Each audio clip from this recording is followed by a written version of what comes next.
That's that. Let's go back to gold and look at gold. So gold, we don't look at this anymore. Gold is stuck right now in the demand zone. It made this whole drop yesterday. And this one is easy.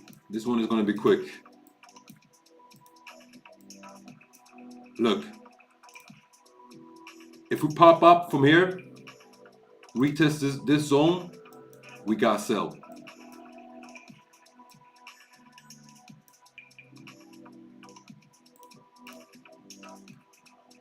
And if we do the same thing above, same thing, then we got to buy, right? I could imagine that buy coming all the way somewhere around here in the sweet spot.